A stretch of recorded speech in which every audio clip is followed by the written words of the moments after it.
Assalamualaikum warahmatullahi wabarakatuh. Alhamdulillah. Salatu wassalamu ala rasulillah Sayyidina Muhammad ibn Abdillah wa ala alihi wa sahbihi wa mawalah wa la hawla wa la quwata illa billah. Nah anak-anak, hari ini kita akan mempelajari dari materi Sirah Nabawiyah Nurul Yakin, ya, dari kitab Nurul Yakin. Nah sekarang kita sudah menginjak ke tahun kedua hijrah, ya. Tahun pertama hijrah kemarin sudah selesai kita pelajari. Sekarang tahun kedua hijrah. Apa saja yang dilakukan Rasulullah di awal-awal tahun kedua hijrah ini? Nah, di situ dilihat di halaman 9. Di halaman 9, ya, judul nomor 4, tahun kedua hijrah. Beberapa peperangan pada tahun ini dan perang Bani Qainuqa. Nah, ini perang Bani Qainuqa. Nah, kemudian di situ dijelaskan bahwa dalam tahun kedua hijrah ini terjadilah perang Wadan, Buat, Usyairah, perang Badar yang pertama, kemudian dan Qarqaratul Qadar. Tapi semuanya itu tidak sampai terjadi pertempuran. Dan tahun itu pula terjadi perang Badar besar, perang Qainuqa, perang Sawik. Nah, ini yang sampai terjadi. Oke. Nah, kemudian di situ bisa dilihat bahwa di catatan kaki itu ada Wadan, Buat, Usyairah, Badar, itu semua daerah-daerah di antara Makkah dan Madinah. Jadi daerah-daerah yang di dekat Madinah. Makanya kemudian Islam itu yaitu tadi, karena selalu diganggu, maka Rasulullah berangkat bersama beberapa orang. Ada yang bersama 60 orang laki-laki, kemudian di perang Buat bersama 100 orang tentara berkuda dan lain sebagainya, ya. Yang jelas Rasulullah keluar dari kota Madinah untuk memerangi orang-orang. Begitu sampai di tengah jalan ternyata tidak ada orang sama sekali. Wedi kabeh, ya. Orang-orang kafirnya takut semua. Tidak sampai terjadi perang. Nah, kemudian Bani Qainuqa ini adalah kabilah Yahudi yang ada di Madinah. Jadi di Madinah itu ada beberapa suku, ada beberapa kabilah yang hidup di Madinah dari Yahudi. Ada Yahudi Bani Qainuqa, ada Bani Quraidah, ada Bani Nadir. Nah, yang pertama diusir, yang pertama diperangi ini adalah Bani Qainuqa karena memang paling nantang. Belum apa-apa sudah nantang. Nah, kemudian di situ dijelaskan bahwa kabilah kaum Yahudi Madinah, Bani Qainuqa adalah kabilah, satu kaum dari Yahudi Madinah yang menampakkan permusuhan kepada orang Islam dan mengkhianati perjanjian bersama yang dibuat bersama Rasulullah, karena mereka dulu yang nyerang. Jadi kasusnya ketika orang-orang Ansor kemudian kan Rasulullah mengadakan perjanjian damai sama orang-orang Yahudi ini, ternyata dilanggar sama orang-orang Yahudi, ya. Kemudian mereka ndak menepati janjinya, tidak menepati janji. Padahal di perjanjian itu tidak boleh saling menyerang, tidak boleh saling berperang, tidak boleh saling memusuhi. Ternyata mereka yang nyerang duluan, akhirnya diserang balik sama Rasulullah. Karena demikian mereka lalu dikepung sama Rasulullah dan pasukannya, sama orang-orang Islam sampai 15 malam. Bayangkan 15 hari, 15 malam itu mereka dikepung. Tidak boleh keluar dari rumahnya. Kepung sama orang-orang. Kalau berani keluar, habis langsung dibunuh. Jadi mereka ada di rumahnya itu 15 hari lockdown. Kita lockdown itu cuma beberapa minggu saja, itu stok makanan di rumah sudah habis. Ini 15 hari tidak boleh keluar dari tempatnya. Dikunci sama orang-orang Islam. Berani keluar, diserang langsung. Akhirnya tidak ada yang berani keluar. Akhirnya kemudian setelah 15 malam hingga mereka merasa takut dan menyerah akhirnya kemudian.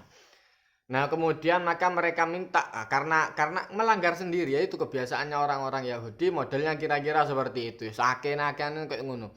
Wong maya iku biasa ngelamak-ngelamak, nantang, begitu dilawan sungguhan ternyata keweden. Nah, itu tadi, itu model orang-orang Yahudi, ya, jangan ditiru. Nah, maka kemudian mereka minta karena sudah menyerah, ya kan? Akhirnya mereka minta bagaimana caranya menebus kesalahannya. Nah, mereka minta kepada Rasulullah agar dilepaskan mereka dengan mengambil harta dengan mengambil harta bendanya. Jadi rumahnya dikuasai sama orang-orang Islam. Kenapa? Karena salahnya sendiri menyerang orang-orang Islam. Jadi begitu perjanjian dilanggar, ya resikonya seperti itu memang. diusir dari rumahnya. Nah, maka kemudian sama Rasulullah dan kawan-kawannya dan orang-orang dan pasukan Islam ini kemudian mengeluarkan orang Yahudi dari Madinah, dari Bani Qainuqa ini, yang Bani Qainuqa ya, yang Bani Qainuqa dari Madinah. Dan belum sampai setahun meninggal semua orangnya itu tadi ya, meninggal semua orang Bani Qainuqa itu mau jadi entek sana, yang ada di Madinah. Jadi yang sampai diusir itu tadi. Nah, itulah resiko dari orang yang kemudian suka melanggar perjanjian. Nah, di situ di catatan kaki itu ada tulisan di sana. Di antara orang-orang munafik itu ada yang menunjukkan kecintaan kepada orang-orang Yahudi. Nah, ini kubu sebelah. Ini bahaya ini orang-orang munafik ini, ya.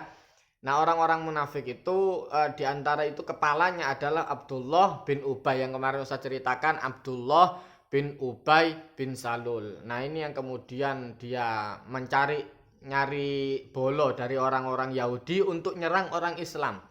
Dia wataknya orang Islam, dia kemudian agamanya Islam, tapi kepingin nyerang orang Islam, yaitu tadi ngerusak orang Islam dari dalam, ya.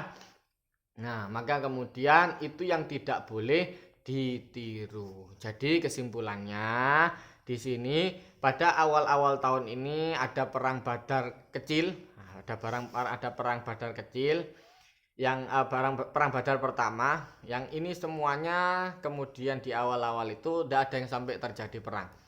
Karena diparani sama Rasulullah, katanya nekat dia mau perang, begitu diparani danok wongi, ya, licik kabeh. Nah, itu yang terjadi di awal-awal itu tadi. Nah, kemudian yang pertama diusir siapa? Suku pertama yang diusir oleh Rasulullah dari Yahudi adalah Bani Qainuqa, karena mereka melanggar perjanjian damai dengan Rasulullah, ya. Nah, kemudian dikerjakan untuk minggu ini, soalnya dikerjakan untuk hari ini ya. Itu yang ada di halaman 11. Perang apa saja yang terjadi di tahun kedua Hijrah? Siapakah Bani Qainuqa itu? Kemudian nomor 3, setelah mereka menampakkan permusuhan dan hianat kepada kaum Islam, apa yang diperbuat Rasulullah dengan mereka? Nah, itu tadi sudah jelaskan ya. Kemudian sesudah itu mereka minta apa kepada beliau? Apa yang mereka minta kepada Rasul Shallallahu Alaihi Wasallam? Kemudian, nah ini ada tambahan perang ya, ada tambahan soal ya, nomor 5. Tambahan soalnya adalah tadi Ustadz sudah jelaskan bahwa ada tokoh munafik yang kemudian condong dengan orang-orang Yahudi. Siapakah orang itu? Nah, jadi pertanyaannya siapakah tokoh munafik yang condong berkawan dengan orang-orang Yahudi, ya? Nah, jadi mudah-mudahan bermanfaat. Wassalamualaikum warahmatullahi wabarakatuh.